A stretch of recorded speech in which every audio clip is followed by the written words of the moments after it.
متعلق خاص بیان شعر کی حدیث کی دلیل منظر دلیل سیدی دلیل چکم رومانه سورا دا پریم دا چکم پریم دا حراولا آخرانه حصے فخل زیبان وذبین حصے بیان لتشروع دلیل کی میرا کال بادشاہ ابو سفیان سرد ملگر روغو کرو رسول اللہ صلی اللہ علیہ وسلم تعالیٰ کے یول سوال میں کری بے قدر جوابوں باندھی تفصیلاً تذکرہ کرے گا تفسیرہ کرے گا اور بیا آخرت کی لدی خبری بیان اور تکڑے دے کہ ابو سفیان لکن خبری تاوکری کواقعاتاً دادا شہنی خدایا صاحب جلالشنے پیغمبر دے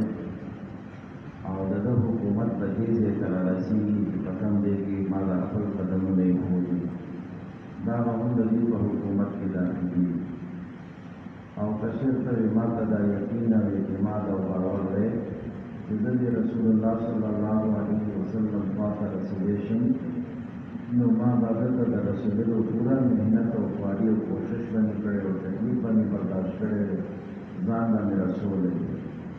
اور قدر حالا سر موجود رہے تو در دنیاوی اغراض و در پارنا در کدے و خادم پہ حیثیت دا حالت کی مبارک بنی مندے قدر خبر و قطر و نمان دے در رسول اللہ صلی اللہ علیہ وسلم خط کم جہنی کلبی رضی اللہ تعالیٰ کو واسطے سر در تتلے و خط راپڑو کہانی وینے شروع کرلا حضرت نبی علیہ السلام و تنکل قدیب تجکی کرو اذا خط محمد صلی اللہ علیہ وسلم اذا اللہ بندہ اور اللہ رسول دے دا حضرت طرفنا دروم کم عظیم دے کم لوی دے حضرت دا خط نکلے کی اور دے وقت سلام تذکرہ فسلام علی من تبع مداثر کرو اور دیا اما بعدو دې تذکرې کړې ده او بیا د دې نه وروسته اصل مقصد یې ورته نبي علیه السلام ذکر کړی دی چې زه تاته د اسلام دعوت درکوم د اسلام راوړه ته به محفوظ بشي بچ بشي او الله جل شانه به درته ډبل اجر درکوي او که چېرته ستا د دې دعوت نه مخ واړولو روګرداني دې وکړله خپله په اصل مجرمې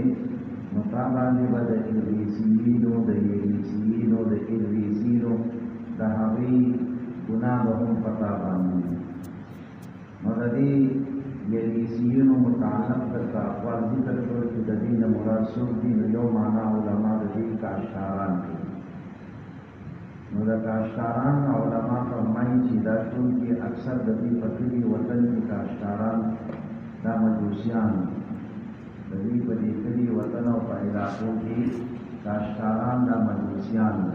نو مطلب دا دی چې څنګه تاسو مجوسو لره تا په ناحقه باندې ګڼئ په ناروای ګڼئ او جهنمیانې ګڼئ او نو زما د دې دعوت د اسلام نه بعد که تاسو په ایمان راوړو نو تاسو به هم دغه حیثیتي او جهنمیان به یې ګمراهه به یې لکه څنګه چې تاسو مجوسو لره ګمراهه ګڼئ دغه کاشتکاران لره ګمراه او بیدارې ګڼئ ستاسو هم دغه حیثیت شي دیم د یریسین معنا په ذکر شوي وه چې د دې نه مراد خدام او اتباع دي چونکې الناس علی ملوکهم علی کسده چې ته دین نه قبلې نو ستا دا متبعین به هم نه قبلې نو ستا په وجه دین ګمراه شول نو یو د خپل جرم شولو او بل طرف ته د نور قوم ستا د وجې نه په دې جرم کې برقراره پاتې شولو د دې ګناه به هم ستا په سر باندې وي دریم درته ذکر شول چې د دې نه د عبدالله بن عریس چې دا عبدالله بن عریس دی د الله د توحید او د عیسی علیه السلام د نبوت قایل و دی په حق باندې او په رښتیا باندې نو یې که چېرته تاسو دغه زما دین مو قبول نه کړلو د ده ګناه به هم پتا شي ځکه دی خو په خپل وخت کې په خپله زمانه په حقه باندې لیکن زما د دې دعوت ته رسېدو نه بعد تاسو به ګمراهه شئ نو دی به هم هغه ګمراهانو کېږي نو په دغې ګمراهۍ باندې به دی هم پاتې شي نو د ده ګناه به هم په تا باندې وي یو ډېر لوی جرم بتوکی سو علماء فرمائی جدا یو فرقاو دا دینو دا دی مشر عروسو دا دی مشر عروسو دا حقی فرقاو علیسیہ نو دا خلق دیهم دا اللہ دا توحید قائل او دا عیسیٰ علیہ السلام دا نبوت قائلو گوڑا دی دیر اخوانی کردی دا دی عبادتونه کړي دي بندګیانې کړي دي کشرتا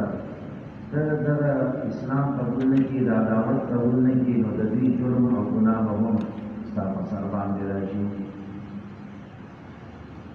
دارنګه علما فرمایي چې د عیسوین مراد دا د دې علاقې بادشاهان ګورنران رؤسا دا خلک ته نه مراد دي چې د دې خلکو جرم به هم پتا باندې شي ځکه دوی ستا تعلیم د ایمان نه راوړي په دین نه راوړي بل علما فرمایي چې د دې نه مراد هوښیار دي چې څنګه ناجایز ټیکس اخیستونکی هغه مجرم دی ګناهګار دی نو دغه شان ته به هم ګناهګار او مجرم بشي او دې ورته دا آیت هم لیکلی دی چې یا اهل الکتاب تعالوا الی کلمة سواء بیننا وبینکم هغه کلمه چې مشترک ده کوم یو ده الله نعبد الا الله ولا نشرك به شيئا دې طرف ته براشو چې یو الله عبادت کوو الله سره هیڅ نه شریکان کوو تاسو په عیسی علیه السلام ته کله ابن الله وایي کله ورته عین خدای وایي کله ورته ثالث السلام وایي ثلاثه وایي د دې نه علاوه ولا يتخذ بعضنا بعضا اربابا من دون الله چې موږ به بعضې نور لره خدایي اختیارات ورته نه ورکړو اربابا من دون الله الله نه علاوه بل چاته به خدایي اختیارات نه ورکړو نو خدایي اختیارات نه څه معنا مراد ده د دې نه مراد دا ده چې د تحلیل او د تحریم د دې اختیار به موږ چاته نه ورکړو د یهودو او نصاراو کې دا وه چې دوی د خپلو مریانو د تحلیل او تحریم 100% قایل وو چې بس دوی به کوم څیز سره متعلق وي چې دا حلال دوی به هم هغه حلال ګڼلو چې دوی وي چې دا حرام دوی به دا حرام ګڼلو دې ته به یې نه کتل چې الله څه فرمایي دې ته به یې نه کتل چې الله جل شانه څه فرمایي دا الله فرمان ته به یې نه کتل چې آیا الله هم دې په حلال ویلي که نه دا ملیات رایي ورته حلال وي الله ورته حرام ویلي که نه دوی ورته حرام وي نو په دې طریقې سره به موږ اختیار د الله نه علاوه بل چاته نه ورکوو نو اختیار د تحلیل او د تحریم دا صرف د یو الله جل شانه سره دی تاسو به سورې چې اتخذوا احبارهم ورهبانهم اربابا من دون الله دا یت کله نازل شو عدی بن حاتم رضی الله تعالی عنہ د عیسایو اول د نبی صلی الله علیه وسلم تعالی چې الله حبیب الله خدا فرمایي چې دې خپل مولانو پیرانو لپاره خدای باندې نیولې نو موږ دې مولانو ته او دې پیرانو ته کړو خدای نه دی وی ولې چې کوم څه ته دې حلال وي تاسو حلال غړنو کنه او دې څه هوا تاسو دا تحقیق کړئ چې الله دې تسوي دا نه چې کوم ته حرام وي تاسو به حرام غړنو کنه بالکل دا شامو وی دا ته نه مراد دی دا ارباب من دون الله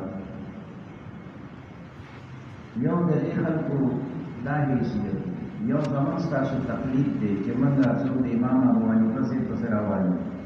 او څوک د امام شافعي صاحب پسې څوک د احمد بن حنبل صاحب پسې څوک امام مالک صاحب پسې نو د دې دا مطلب نه دی چې موږ د خپل امامان د تحلیل او د تحریم د دې مختار ګرځولي دي نه موږ د دې خبره صرف په وضاحت کې منو په تفسیر کې به منو چې دې موږ د قرآن او د حدیث وضاحت کوي د قرآن او د حدیث وضاحت کوي لکه موږ داسې او استاد راته بیان کوي نو موږ د خبره موږ نه منو چې موږ د خبره په دغه وضاحت کې منو نو زموږ د علماو اتفاق کړی په دې باندې چې موږ د امام ابو حنیفه رحمت الله تعالی علیه او د هغوی شاګردانو کوم مسائل د قرآن او د حدیث نه راویستلي دي نه د قرآن خلاف دي نه د احادیثو خلاف دي نه د اجماع خلاف دي نو موږ د دوی د وضاحت مطابق په دې قرآن باندې عمل کوو د دوی د وضاحت مطابق په دې حدیث باندې عمل کوو نو زموږ د تقلید دا معنا نه ده چې موږ زموږ د مشران چې موږ ته کوم شی ووایي چې حلال نو موږ بیجونو چې را نه قرآن ته ګورو نه حدیث ته ګورو نه اجماع ته ګورو چې هلکه هغې کیسه دي نه چې کله هم زمونږ دا شان یو خبره مخې ته راشي چې هغه نعوذ بالله د قرآن خلاف وي د حدیث خلاف وي د اجماع خلاف وي نو هغه کله هم موږ د هېچا نه قبلو هغه خبره موږ د هېچا نه قبلو نه زمونږ د تقلید معنا دا ده چې د قرآن پاک شرحه د احادیثو شرحه دا مختلف علماء کړي او دغه د قرآن او د حدیث نه مختلفو طریقو سره په مختلفو اصولو په رڼا کې د علماو مسائل دا مستنبط کړي دي اوس موږ پکې امتحان د امام ابو حنیفه رحمت الله تعالی علیه د اصولو د قواعدو او د هغې د مستنبطاتو کړی دی هغه موږ راجح ګڼو په نسبت د نورو فقهاو خو د دې کله هم دا مطلب نه دی چې موږ به دغه د امام ابو حنیفه صاحب چې کوم اقوال دي دا به په مقابله د قرآن کې ګڼو یا به په مقابله د حدیث کې یا په مقابله د اجماع کې نه کله هم دا شان نه ده او دې عیسایانو او دې نصارانو یهودو دوی خو به داسې کول چې دوی به دا د خپلو علماو د خپلو پیرانو دا قول د الله د رسول په مقابله کې به ګڼل او د هغې په مقابله کې به دوی دې بل قول ته ترجیح ورکوله او زمون مسلمانانو شکر دی په دین باندې مین دي د قرآن او د حدیث په خلاف د اجماع په خلاف باندې د هیچا خبره منلو ته تیار نه دي نو کله به ستاسو دا غیر مقلدین زناور وایي چې نه ته به د قرآن او د حدیث منې او که نه د امام ابو حنیفه به منې ته به قرآن او حدیث منې د امام ابو حنیفه به منې نو اوس تا هغه کې لکه دا خو صحیح وایي دی خو صحیح وایي نه زه خو قرآن منم او زه حدیث منم بېشک من قرآن او حدیث منم نو بس د دې سره دی واپس غیر مقلد شي زناور نه کېږي قمقلي نه ته دا ستا دا سوال وی غلط دی زناوره چې دا کوم سوال دې کړی دی دا سوال دې غلط دی نو ته چې دا ما دا سوال کې دې سوال مه کوه موږ په قرآن هم منو موږ حدیث هم منو خو دا راته ووایه چې ته په قرآن او په حدیث عمل کې نو د چا په شرح باندې به کې د چا د وضاحت مطابق به کې زما وضاحت چې د 15مې مرتضی کاغذ سره مسلمان یم او په 2 روپۍ باندې خرڅېږم کټرم راته ډالر راکړل او لږ شانې راته وخندل بس هر څه وله ورکوم ښځې م وله ورکوو جازونه م وله ورکوو ملک م وله ورکوو ایمان هم ورکوو غیرت هم ورکوو هر څه ورکوو نو دا خلک ښه دی که نه هغه خلک چې هغوی به نیزه راواخېسته او د دوی په دې هغې کې به یې ښخه کړله چې تا ته زه نن ښیم چې زما دا نیزه به ستا په دې ملک او وطن کې دا شان ودرېږي نو د چا خبرې پسې به موږ راوړو موږ دا ولې څه دی د پاکو خلکو چې د نبي علیه السلام د هغوی پاکي بیانه کړې ده چې دا پاک خلک دی نو د دې زمانې سره رومالونه چې په سر واچوي دا خو د خدای په کار ټکر خلک دی دا خو په دور د خرڅ خلک دی او دا هغه خلک دی چې صرف د دې لپاره چې زه تاسو ته ګمان جوړوم او د سعودي نه او د کویت نه به درته پیسې راځي او اوس مزې پرې کوه خو سر رومال راشي او خلکو ته به وایي چې دا چل کوئ او وایه دا ټول خلک ګمراه دي نو دا خلک دا خو په پیسو خرڅ خلک دي او زمونږ د امام صاحب د هغې د شرح په رڼا کې موږ په قرآن او په حدیث عمل کوو دا نه کوو چې موږ د قرآن په خلاف باندې د هغې په مقابله کې امام صاحب یو شخص ګڼو او د هغه پسې روان یو قرآن هم پرېښی دی او حدیث هم پرېښی دی نه شولې پوهه نو چېرته داسې نه چې تاسو په دغې غوړو ژېړو خبرو باندې دوکه نه شئ په دې غوړو ژېړو خبرو باندې دوکه نه شئ چې هلکه تا ته په حکم د څه شوی د څه د اعتبار په حکم شوی اطیعوا الله او اطیعوا الرسول درته شوی که اطیعوا ابا حنیفه درته شوی نو تاسو به ورته چې اطیعوا الله اطیعوا الرسول درته حکم شوی نو تاسو خو د ابو حنیفه پسې روان یو موږ د ابو حنیفه صاحب پسې چې روان یو دا د قرآن او د حدیث په مقابله کې خو نه روان دا په دې حیثیت چې دا زموږ یو استاد دی په دې حیثیت چې دا زموږ یو استاد دی دا زموږ یو رهنما دی موږ علم په خپل نشته دی دومره چې موږ په قرآن باندې پوه شو زموږ علم په دومره نشته چې موږ په حدیث باندې پوه شو خو دغې علماو خوارۍ کړي دي محنتونه کړي دي دوی د دې قرآن نه د حدیث نه اصول او ضوابط او قواعد راویستي دي هغه اصول او قواعد او ضوابطو په رڼا کې موږ خپله زندګي تېروو او کله سینې بیا په حدیث ګوره احادیث کې او کسی د لکه اوس ګوره حدیث یې راځي د دې کو یو کیسه ده نو په کیسو باندې څو عمل کوي نه د دغه پاتې کوم په شکل د کیسه کې د واقعي کې دا روایت راغلي دي زمون د دې او په علماء د داشا روایتونو د مسائل استنباط او استخراج کړي دي هغه استنباط او استخراج په څنګه راوړي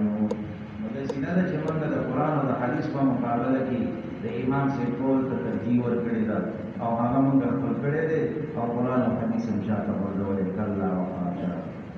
هغه علماء فرمایي یو انسان دی هغه ته الله جل شانه علم ورکړو او دومره علم ورکړو چې مقصدی د اجتهاد ته ورسېدلو نبی موږ ته وایي چې تا باندې فرض ده چې ته د خپل اجتهاد مطابق عمل کوه او موږ نه پیږو موږ ته لږی ترجمه نه راځي نه د قرآن راځي نه د حدیث راځي نه د قرآن ترجمه راځي او نه د حدیث ترجمه راځي نو کوم تر راځي کنه په دې مجمع کې وګورو ټول لوی شخصیات نو د سینوان او غیر سینوان سمانا او د قینوان سمانا د دې په معنا باندې چې په دې کې دا یاره چې 15% د خلکو ته بنول 15% ته د دې معنا نه وي مشهور کې د قرآن کې نو موږ ته د دې کې معنا نه راځي نو موږ څنګه د اجتهاد کاوه چې زه مجتهد یم او د دلیل په سر روان یم زاوت د دلیل په معنا کې نه چې دلیل معنا سره دا د دلایل اقسام څومره دي نو چې ما ته د دې پته نشته دی نو زه به په دې کې د صحیح دلیل او غیر صحیح دلیل څو پیژندلی شم نو هر چا ته به دا نه وي چې دلیل دلیل شي نو نفسي دلیل خو دا هر چا ته به شته د هندوانو سره دومره دلایل دي چې هغه ما ته اوچتولی ونشي مجوسیانو سره دومره دلایل دي چې هغه ما ته اورېدلی هم نشي نو چې کوم بیني خلک دی هغه هم داسې نه چې بې دلیل روان دی د شیعهګانو سره تاسو بحث کولی شئ په غلطه دي که په صحیح دي غلطه دي 100% نه بلکې 200% په غلطه ولیکن هغه هم درته قرآن پیش کوي هغه هم درته حدیث پیش کوي سر به در باندې وګرځوي نو هغه سره بیا دلیل دی بیا خو شیعه شه بیا خو د قادیاني سره هم دلایل شه بل ورته قادیاني او بل ورته نه بل شي دله جوړوي نو دا د عامو خلکو کار دی چې هغه کار ده چې نه دلیل پسې ده وایي ځناوره په دلیل باندې پوهېږي نه د دلیل په معنا باندې ته نه پوهېږي نو چې د دې په معنا نه پوهېږي ته په دې دلیل نه پوهېږي نو دا به څنګه ته ځان لپاره دلیل جوړوې په دې عمل څنګه کوې او که دې ډېر وایي چې ما موږ ډېر صحیح پوهېږو ورته شي د موږ کومه ډاکټره د دې کې ما ته فرایض هم وښیه او په دې کې ما ته سنت هم وښیه واجبات هم راته وښیه او په هر یو باندې به راته دلیل د قرآن او د حدیث نه پېښ کړې چې تصریح وي چې دا فرض ده او تصریح وي دا واجب ده او دا سنت ده نه راندې چې د ټولو دنیا غیر مقلدین ځناور دې راپورته شي موږ ته صرف د ماده ډاکټر یې وښیي او دا دې راته بیان وکړي چې دی پکې فرایض دي او که دی وایي چې نه دا خو بس مونځ دی په دې طریقې نو ولې په بعضې اعمالو باندې سجده سهو کې په بعضو نه کې او بعضو باندې مونځ واپس راګرځې په بعضو باندې نه راګرځې نو دا فرق بیا ولې دا خو د مونځ په ډلې کې شامل شي نه شولې پوهې ملګرو نو چورته چېرته په دې خلکو خو په دوکه کې رانشي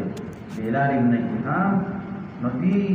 عیسایانو نصاراو دې د خپلو مشرانو تقلید کولو خو په مقابله د کتاب الله کې په مقابله د کتاب الله کې دې کتاب الله پرېښودلو د کتاب الله حلال حرام یې پرېښودل او دوی ته چې کوم پیرانو به څه ویلې او دوی ته به د دې ملیانو به چې څه ویلې حق دی حق او سچ ګڼل خپل کتاب ته نه دي کتلي د کتاب حکم ته نه دي کتلي نو په دې بنیاد باندې د هغوی د عمل نارواو کفر و شرک او زمونږ عمل دا جایز دی روا دی صحیح دی درست دی او د دې نه بغیر موږ په دې دین باندې عمل نشو کولی او که څوک وایي چې نه بس دا پرېږده قرآن او حدیث موږ الله او رسول الله دي دا بیا یاد ساتئ په دې دنیا کې چې ځان ته مسلمانان وي نو چې څنګه منکرین فقه موجود دي ستاسو د غیر مقلدین دا شان منکرین سنت هم د دوی نه ډېر دي هغه د دوی نه مخکې وو چې کوم دلایل د دې منکرین سنت دي هغه دلایل دي د فقه د انکار دپاره ځان دپاره دلایل موجود یعنې نوې دلیل دي دوی وښیي د منکرین حدیث چې کوم دلایل دي حق د منکرینو د فقه هم دلایل دي نوې دلیل د دوی سره نشته کله ډېر باتوران یو نوې دلیل دې پیش کی سیوا د هغه دلیل نه چې کوم منکرینو حدیث د انکار حدیث لپاره پیش کړی دي یو ټول هغه دلایل پیش کړي نو دی به تسوي چې دا احادیث دي دا خو عجمی سازش دی دا عجمی سازش دی او دا خپلانګي کہانیانی نو کله به ته یو سو یو کله به بل سره کوي اته کوم څو په قرآن باندې عمل وکړه قرآن باندې عمل ولې قرآن کې نه دی چې بیان لكل شی هر څه بیان د تفصیل شوی کړه تفسیر لكل شی دا څه وضاحت شوی دا ستاسو لپاره کار دی په قرآن باندې عمل کوه نو اوس یو سړی هغه دلته کې احادیث لپاره په جواب کې کنه ورته نو چې ته د حدیث لپاره جواب کې چې دا شرح د قرآن دا بغیر د احادیث نه قرآن باندې پوهه نشي کېدلی نو د قشان د احادیث باندې پوهه دا بغیر د فقه نه نشي کېدلی په احادیث باندې پوهه کېږي چې د فقه باندې پوهه نو ته کا عمل کې په دین باندې نو د فقهاو هم ته دا عمل لار راوړي دا عمل یو ډاچې را راوړي نو دا عمل کولو طریقې را راوړي چې کله دا عمل کولو طریقې را راوړي د خیر سره وکړو کبر مرګرو خیر سره کړي کبر دغه دې کېږي چې غیر مقلدین دین د کې خډې دې د ماهر نه زناور باندې جوړېږي ها ما زناور دي حماقل دي احمقان دي مطلب حماقت پتا سن کاوه تاسو خيار اوسېږي علا بصیرت دین مو اوسېږي نو دا د حماقل خلق خبرې دي څو دا خبره کوي چې نه قرآن بس کافی دی حدیث ته ضرورت نشته څو کوئی چې نه قرآن او حدیث کافی دی فقه ته ضرورت نشته نو دا احمقان دي من حمار بلدهم دا احمقان دي من حمار بلدهم زناور څنګه به عمل کوي چې ته په حدیث باندې عمل کوي خو ما ته په حدیث کې فرایض شي او سنت په کې شي هر عمل کې راځو په کوم عمل کې پوتلې شي ته ما ته دې ذکر وکړه او تاسو خدا بیان کوي چې دا په کې څه کار ضروري دي چې دا فرض دي او کدا پاتې شو خیر دی دا کوم ځای کې راغلي په قرآن کې راځو په حدیث کې راځو سمو کې خبر شو مسله باندې او ځان کو یې کوي او خدای په ځان مراوله او د غیر مقلدین نه متاثر کیږي مو په شکر دې د قرآن او د حدیث په مقابله کې یو شی نه منو د قرآن او د حدیث په مقابله کې یو شی نه منو زمونږ د دې فقهاو مقصد هغه دا دی چې د نبی رسول الله والسلام چې څومره ارشادات دي د هر ارشاد د خپل محمل او کولې شي ولی ځکه د نبی سلام هر قیمتي مرغلره چې یو خبره هم د هغې ځای نشي نو موږ دا حدیث دی د دې محمل دا دی په دې صورت کې په دې عمل کې دا حدیث دی دا په ظاهر دا حدیث معارض دی او نه د دې محمل دا دی په دې حدیث باندې په دې ځای کې عمل کوي نو اوس په دې باندې موقع نه پیږي نو زمون مشران په دې باندې پوهېدل هغوی د دغې احادیث په منځ کې په دې طریقې سره ترتیب کړی دی صحابي شریف یو کسر کړي و ابتدا کې کنه نن دې لا کسر کړي تاسو کې کړي دي کنه دا څه ډول دی تیری شي وی او نو پته نه لګي نو په دې ډول کې فرق دی د سینه چې تاسو اوس دا غیر مخالف لا پاسه ورته چې لا يتخذ بعضنا بعضا من دون الله سمعنا دې ورته اختیار د تحلیل او د تحریم ورکړو نو تاسو ورکړې دی او شیخانو کنه چې تاسو ته خپل امام وایي چې جایز ورته جایز وایي کنه وایي او جوایز وایي ناجایز ورته ناجایز وایي کنه او ورته وایو هغه د قرآن په قرآن کې هم ماته جایز وي د حدیث په معنا کې ورته ناجایز وي نو انا به زور سره منما او کنه زه ګورم صراحتاً چې په قرآن او په حدیث کې هغه جایز وي او دې ماته وایي ناجایز دي سره نه منم سره او ما خپل حکم کړی دی چې زما خبره د قرآن او د حدیث سره خلاف معلوم شي هغه وړه شاته ورځوا عمل پسې کوا په قرآن او په حدیث باندې کوا نو هغوی خو موږ ته دا حکم کړی دی نه به موږ ته نه دی ویلي چې نه نه خامخا به زما منې نو ولا يتخذ بعضنا بعضا اربابا من دون الله فان تولوا فقولوا اشهدوا بأننا مسلمون قال ابو سفیان رضی الله تعالی عنہ فرمایي فلما قال ما قال چې کله د خپلې خبرې وکړلې خپلې خبرې پوره کړلې وفرغ من قراءة الكتاب الذي خط الأسطول نفارق شو نكثر عنده الصخب لدسر فمجلس کی محفل کی شور شغب زیاد شو صخب شور شغب غوغل جوړ شروع صخب انا مختلف چهار طرف نه आवाजونه شروع شي دلته आवाज شروع شي دلته شروع شي دلته شروع شي دا یو ناره لګي دا بل ناره لګي هغه بل ناره لګي دې تصخب دي چې مختلف زیونه مختلف قسمه आवाजونه ناری راوځي شي نو په پښتو کې ورته شور او شغب دي شور شرابه شولا فرتفعت الاصوات نو چې आवाजونه ډیر شي او شور جوړيږي आवाजونه اوچت شول واخرجنا او موږ وېستلې شو موږ د دې ځای نه وېستلې شو او د دې وېستلو نو مطلب یو دا چې موږ ځکه وېستلې شو چې دوی کویدل چې دا کاته چې جوړ شو خو د دې د وجه نه جوړ شو د سینه په دې باندې څوک حمله وکړي او دا په زمون ملمانه دي دیوان شو حمله وکړي او دا په زمون ملمانه دي نو زمونږ د حفاظت لپاره موږ د دې مجلس او محفل نه وېستلې شو دیم وخرجنا موږ وېستلې شو د دې وجه نه چې چېرته موږ ته د دې خلکو دا حالت او کیفیت پوره معلوم نشي یعنی کله چې دې ترتیب خلک نسب ولیکي لکه ستاسو اسمبلیحات څوک په کاغذونو سره ولې څوک په سپلو سره ولې څوک چاته کنځلې کوي څوک چاته سکونه ورکوي دا په ټوله دنیا ګوري دا ټوله دنیا ګوري د دنیا والا ګوري ها دا د پاکستانیانو هغه چې د خلک دی د دې د حال دی نو د چورو مړو به څه حال وي د دې چورو مړو د دې به څه حال وي نو د دې ټول دنیا والا په نظر کې موږ بیا سپک کاری کوو د دنیا والا په نظر کې موږ شو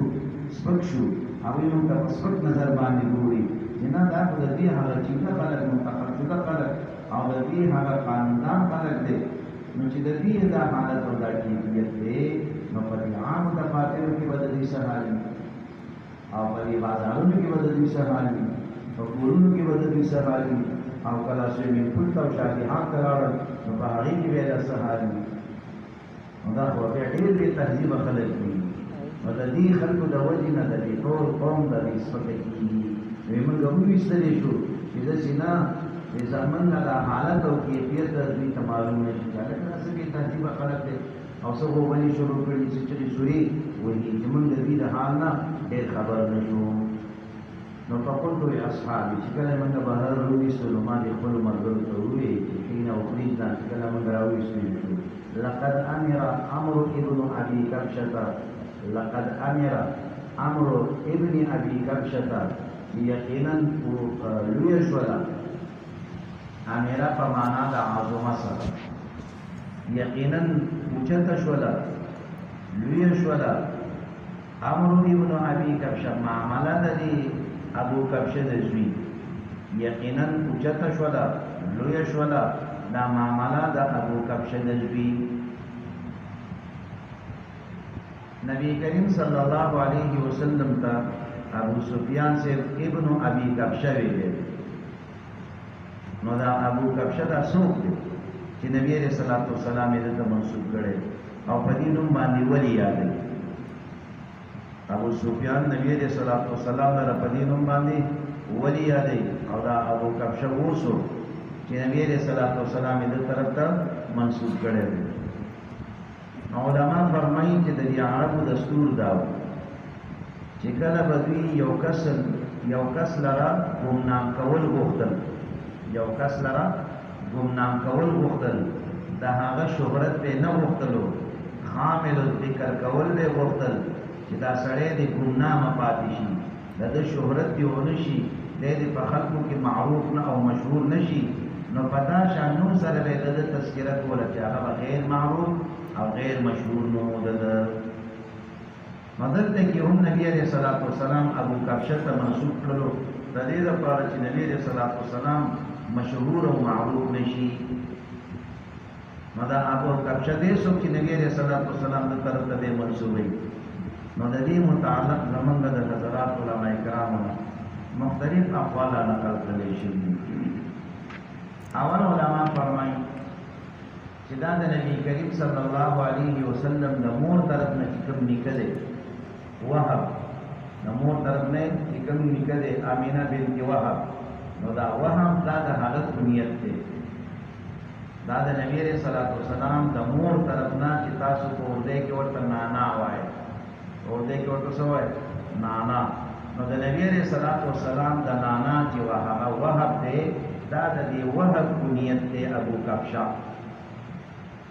نو تاسو خپل معاشره کې وګورئ تاسو کې ډېر خلک دا شان دي چې د مور د پلان نوم به تاسو نه درځي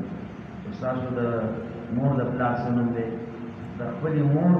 د پلان نوم به تاسو ته یاد نه وي خپل نوم چې هغه نه دی یاد نو کنیت په به طریقه ولا نه یاد نشولې کوي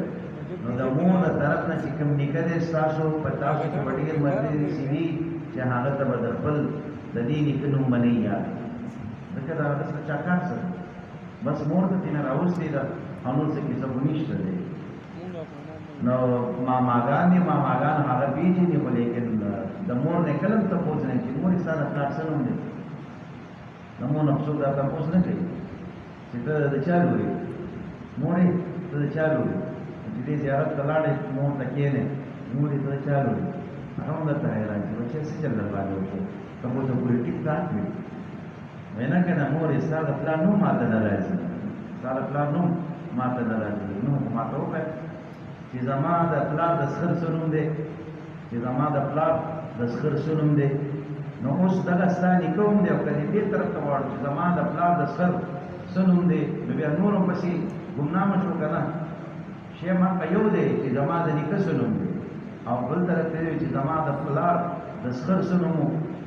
نو د دې سره دی شی دی ګمنامه غیر معروف کړو نو دا شامل د چل عمل کړي دی چې دا د نبی رسول الله والسلام د نیکه د وهم دا د هغه کنیت ته ابو کبشا نو د ګمنام ذکر کولو د پاره د خبره کړي ده به علماء حضرات دا فرمایي چې دا د نبی رسول الله والسلام د خپل نیکه د عبد المطلب سے د نبی رسول الله والسلام د خپل نیکه د عبد المطلب سے دا هغه چې کوم د مور پلار د عبد المطلب د مور پلار چې کوم دا د هغه کنیت دی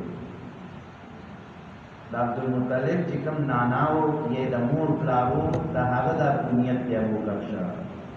نو موږ ته اول خپل د نیکه چې کوم نیاوي د نیکه چې کوم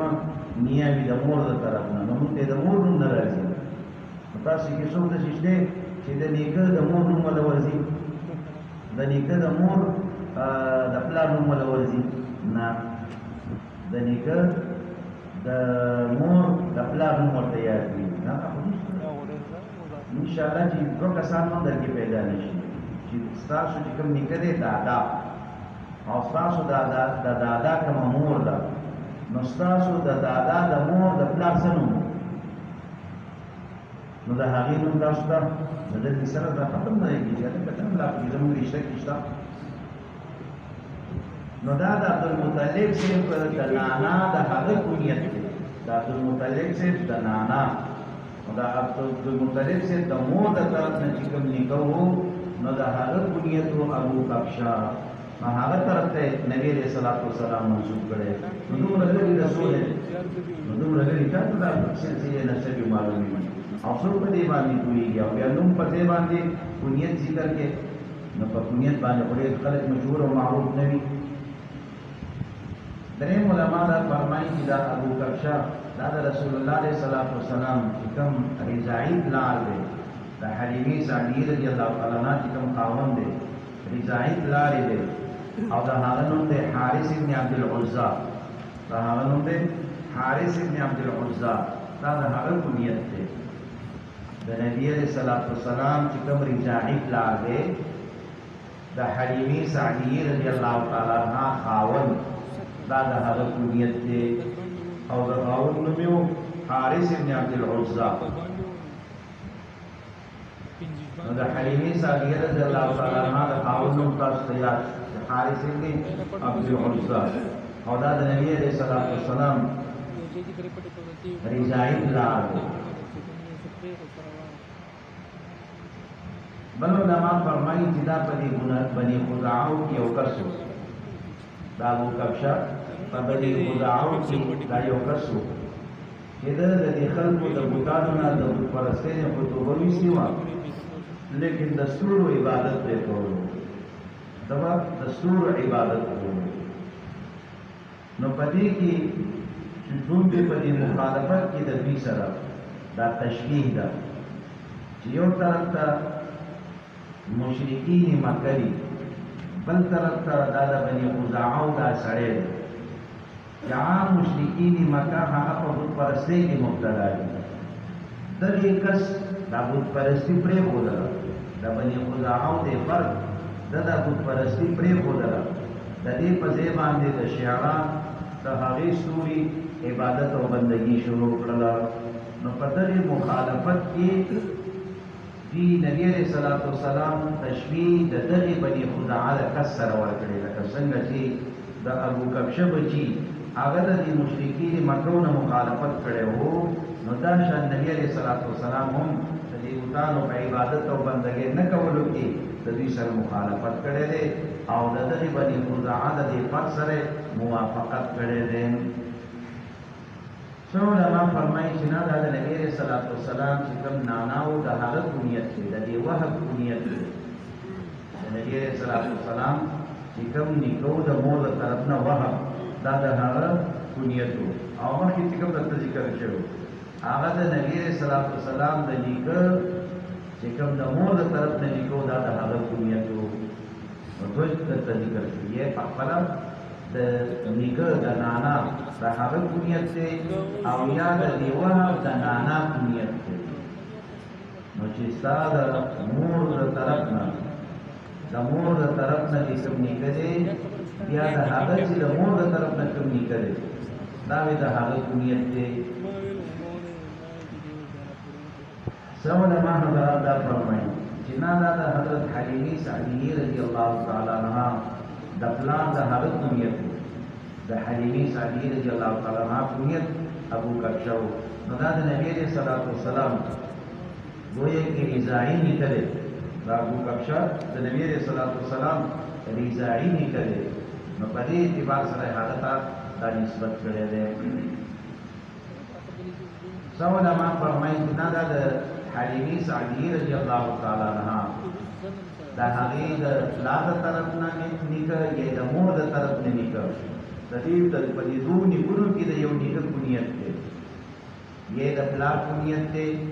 او یې په دې دوو نیکونو کې د کوم یو نیکه د هغه کونیت دی هغه طرف ته دا منسوب کړی نبی علیہ السلام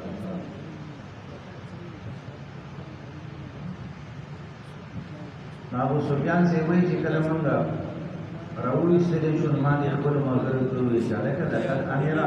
عمرو ابن ابي کبشه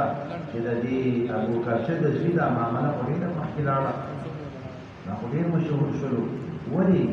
انه یخافه ملک بني الاصفر چې د ده نه خو د بني الاصفر بادشاه هم یریږي اوس موږ به دته ورسې حیثیت نه ورکړو او ګوره دې ګوره په څومره په میلیونو میلیونو باندې لرې خلک دی او دوی ته نه یریږي چې دا خو روان دی زمونږ په دې ملک او وطن باندې هم قبضه کوونکی دی او موږ ورسره په زړه کې وطن کې پراته یو او موږ دته ورسې حیثیت نه ورکړو خو دې دوی سړی دی د ده دا معامله خو ډېره تېزه روانه ده یخاف منه ملک بني الاصفر چې د ده نه خو یریږي د بني الاصفر بادشاه بنو الاصفر دا رومیانو ته ویلې کېږي بني الاصفر دا رومیانو ته ویلې کېږي هلکه اوده خو به نه یې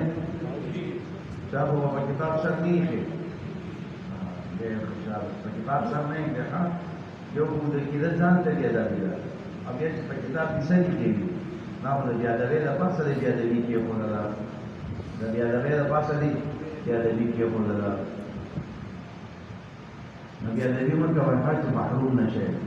با ادب با نصیب او بیا ادب بې نصیب چې نه چې بدنصیب هم خراب شي تاسو خو بدنصیبي دې ته وایي چې ښه به درته نه میلاږي نه چې د علم نه محروم شي دا بې نصیبي ده اصل یتیم څوک دی یتیم العلم والادب اصل یتیم څوک دی یتیم العلم والادب مطلق دا خو د ډېرو خلکو مړه کېږي لا خو د ډېرو خلکو مړه کېږي لیکن هغه سړی اصل یتیم دی چې بې ادبه پاتې شولو هغه سړی اصل یتیم دی چې هغه بې علمه پاتې شولو نو ځان به بې علمه کوئ نه او ځان به بې ادبه کوئ نه د دې نه به ځان ساتئ نو رومیانو ته بني الاصفر ویلې کېږي د دې وجې تسمیه څه ده دوی ته بني الاصفر ولې ویلې کېږي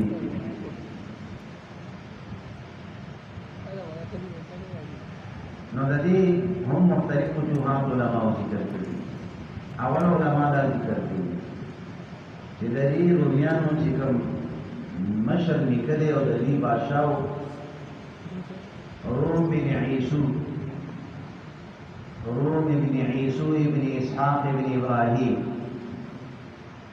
روم بن عیسو ابن اسحاق ابن ابراهیم د دې دغه چې کوم نیکو ویده د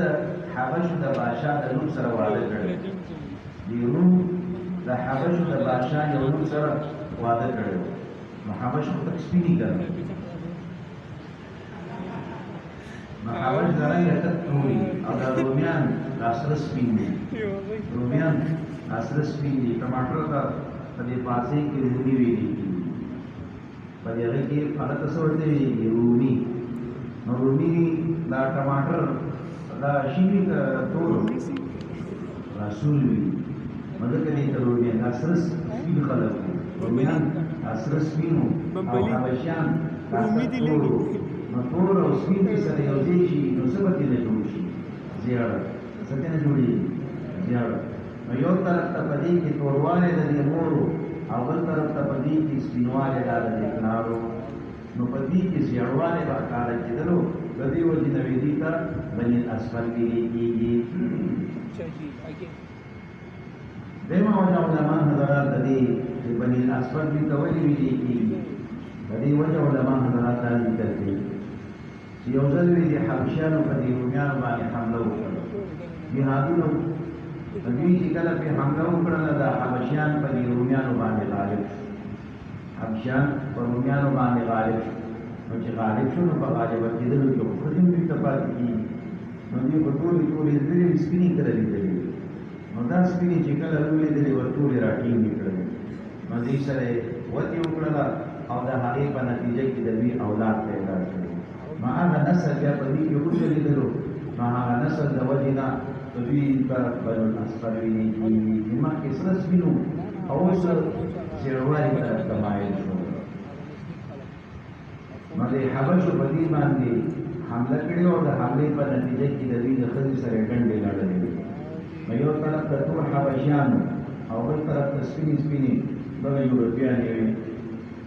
نو دغه چې کله سره یو دی شو دی سره مکس کړل نو دغه شی نه جوړ شو لکه تاسو چې په پيو کې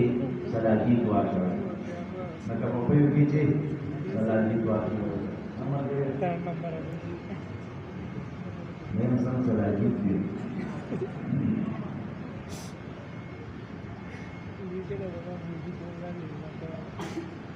دریم علما دا فرمایي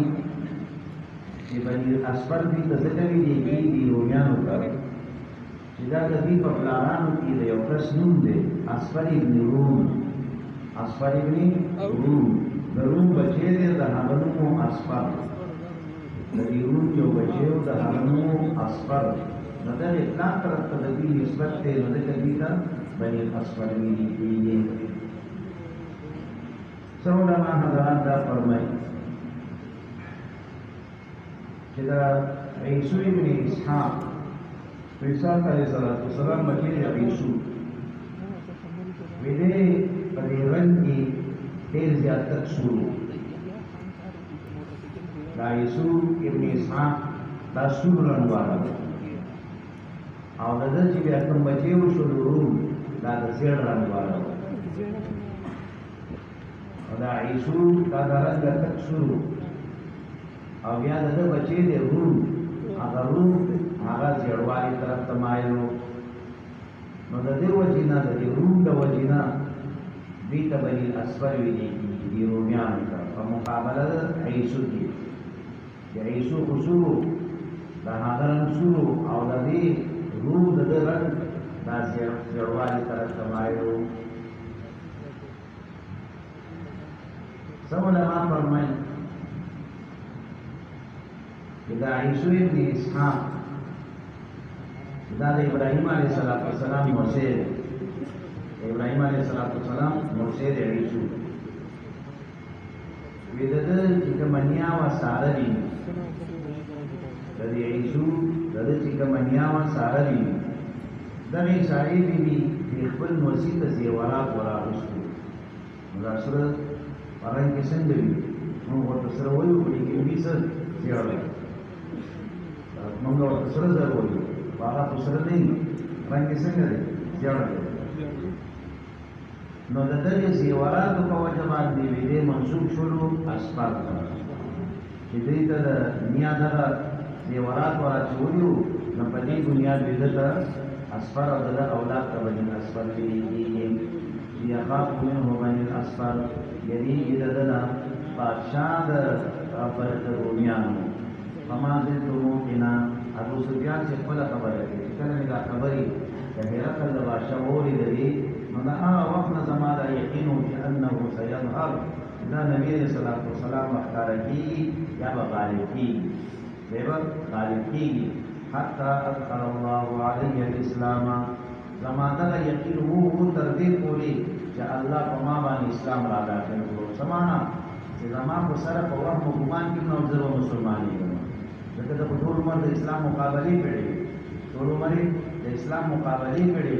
نو زما په وخت ګمان کې نو الله ما ته اسلام په زور په اقرار کړو الله ما ته اسلام په زور را کړو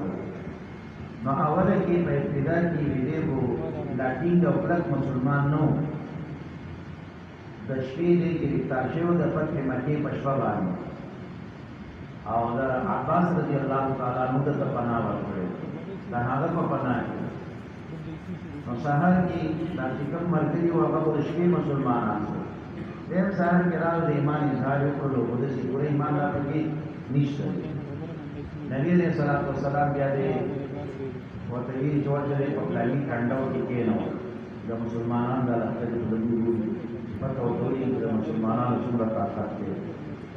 نو مسلمانان د خپل طاقت مظاهره دشمن په وړاندې کوي مسلمانان ته د خپل طاقت مظاهره د دشمن په وړاندې باندې اجازه او گنجائش شته بهر حال بیا عباس نبی علیہ السلام تعالی چې دا ابو سفیان دا یو سردار دی او دا عزت ډیر خوږي شو شویر خوږي دا د سنا سي امتیاز ورکړي نو سي امتیاز ورکړي نبی علیہ الصلوۃ والسلام تو فرمایي کله چې څوک د ابو سفیان کور ته داخل شو هغه ته بس نه وای دې زمما کو وړي ورکه نبی علیہ السلام فرمایي چې څوک حرم ته داخل شو هغه محفوظ دي سبا ورته نه وای نبی علیہ چې حرم کې هم دومره نه راځي او په حرم وجود کوم مسجد حرام وو مسجد حرام کې څوک نه نشي هغه ورکه نو نبی علیہ السلام ورته اعلان وکړ چې څوک چا هم د خپل کور دروازه ځان پسې بند کړل هغه ته تاسو نه وایي نو ابو سفیان چې بیا راغلی دی او اعلان یې کړی دی او بیا خپلې ښځې د ګیرې نه نیولې چې ویې ورته دا کمقل شیخ خپلې ښځې هندي بیوي د ګیرې نه ونیولې چې ویې وجلې دا کمقل شیخ دا خو دماغ خراب شوي چې تاسو وایي چې ایمان راوړی نو اول د ده سره لانجه چا کړې ده ښځې کړې ده هغه هم ډېره تېزه وه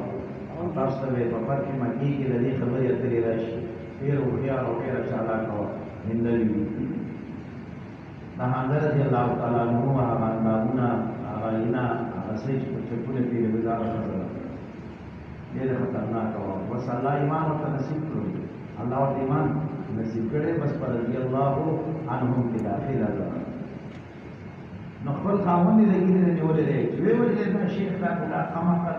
دسه ویلي مسلمانان شي ورسره کله مسلمانان شي څنګه مسلمانان شي بهر حال بیا الله جل شانه په ما باندې اسلام را داخل نو دې په مؤلفه القلوب کې نبی صلی الله علیه وسلم سره هونه کې شریک دي نو نبی صلی الله علیه وسلم په باندې د رسول خان او سرویر کو کې چاندي ورکړي و سرو خان او سرویر کو قیا چاندي ورکړي یو دې تاسو پیژنې د سرویر کو کې رهوي سلویر په سلویر په کیزار ورکه نو څومره مال دي نو ډېر شي روپۍ ولا ورکړي ها او سره خان مو خان د هغه حیثیت په هغه وخت به ویل کېدو چې المال والابل المال الابل چې مال او سبحان دا قیمتي سرمایه وه د دې نه بل قیمتي شی ونه او نبي صلی الله علیه وسلم اوښان په یو ډول ورکړي نو حتى أدخل الله عليه الإسلام وكان ابن ناطور صاحب إيليا وهرقل سقف على نصارى الشام يحدث أن هرقل هذا دي حديث أولاني منظر بياني دي حديث رماني منظر بياني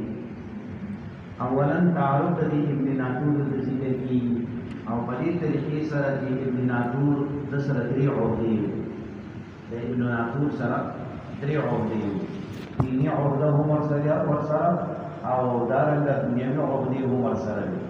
په دنیوي عہدو کې یو عہده د سره هغه دا و چې د شام د فلسطین د گورنر د فلسطین گورنر د دې والی ویما عہده د سره دا و چې د مشاور او د سینټ ممبر د هرقل د مشاور او د سینټ ممبر د هرقل د دنیوي عہدې بل طرف ته د عہده هغه دا و دیني عہده ورسره چې د سقوط نو سقوط رئیس دین النصارى ته ویل سقوط دین رئیس دین النصارى ته ویل چې کوم د نصاراو په دین کې مشر وي علماء فرمایي چې په دې کې مختلفې طبقې دي اول ته بطریق ویل اول ته بطریق ویل لکه تاسو دا ګرځي دي دې ګرځي کې خپل پادری دې ګرځي کې خپل پادری دي نو دا هر ګرځي چې کوم پادری وي هغه ته بطریق ویل بیا د دغه علاقې چې څومره ګرځي وي د دې چې کوم مشر وي کوم نگران وي هغه ته سقوط ویل هغه ته بیا سقوط ویل بیا چې کله دغه خبره غټه شي ملکي سطح باندې شي نو هغه ته بیا بغافر ویل هغه ته بیا بغافر ویل هغه ته لاټ پادری ویل او تاسو نن سبا په اصطلاح کې فوق ورته ویل تاسو په اړه څه ویل او په عربي کې د بابا ویل عربي کې څه ویل بابا او تاسو په انګلیش کې څه ویل نو دا چې کوم پوپی دا د دې د ټول عیسایانو که هغه د دې سیاسي خلک دی که هغه اقتصادي خلک دی او که هغه د دې دا مذهبي خلک دی د دې ټول مشر ته او بابا ویلي نو دا بابا د دې نائب د عیسی علیه السلام دی بابا ته څه وایي نائب د عیسی علیه السلام دا د عیسی علیه السلام نائب دی او بیا د دې لاندې حقوق وي او بیا د دې حقوق لاندې بطریقان وي دا د شیعاګانو دغه طریقه ده چې دې کې د ټولو نبوي شي وي هغه ته آیات الله العظما وایي هغه ته څه وایي آیات الله العظما او بیا د دې لاندې چې کومي نو هغه ته مجتهد وایي د دې چې لاندې وي هغه بیا مجتهد شي او بیا د دې چې کوم لاندې وي نو هغه ذاکران وي هغه د دې سوي ذاکران نو د شیعاګانو او د عیسایانو یو ترتیب دی د شیعاګانو او د عیسایانو د یو ترتیب دی نو دوی د شیعاګان آیات الله سوی دا دوی وایي چې دا د امام غایب نائب دی دا د امام غایب نائب دی او د هغه سره په ډایرکټ رابطه ده د هغه سره ګپشپ د هغه نه د هدایت ملایي نو کان ابن ناطور فتوا سره فتوا غاړو سره وی ناطور هم دې ناظور هم ناظور او ناطور اصل کې ویلي کېږي باغبان کا تاسو به الله په ځوې دې هغه کدا څنګه دا کوم ناظر دی تاسو هم سره ناظر نو ناظر دا فوا د دې باغونو د دې پړونو د دې بچی کوم هغه مسؤل وو هغه تبع ناظر ویلي کېدلو نو دا وکاله ابن ناطور دا ابن ناطور چې صاحب ایلیا یو خدا و چې دا د ایلیا والیو گورنر دیم وهرقل د صاحب د هرقل د هرقل مشاور دریم سقوط على نصارى الشام د رئیسو د نصارا د شام د شام کې کوم نصارا دي هغه کوم عیسایان دي د هغه د مشهور نو سقوط متعلق علما فرمایي چې دا اسمن هم استعمال شوی فعلا هم اسم هم استعمال شوی او فعل هم استعمال شوی دی بیا په دې دواړو استعمالو کې مختلفو طریقو سره دوه طریقو سره دا استعمال شوی دی. نو سقوط علی نصارى الشام چې دې اټ پاتریو د دې شام د نصارو شام دا وی د مسلمانانو په خارونو کې یو عظیم خار دی او وی خار او پخوانی خار او د دې متعلقه تاریخ ولا لیکي چې 10,000 حضرات صحابه کرام شام ته رسیدلي 10,000 حضرات صحابه کرام دا شام ته رسیدلي يحدث نو کان ابن ناطور مستدلی ابن ناطور کی صدر د دې ابن ناطور سره رسل د ابن شهاب زهري رحمت الله تعالی علیه ملاقات شوه دغه د دې هغه مرګرو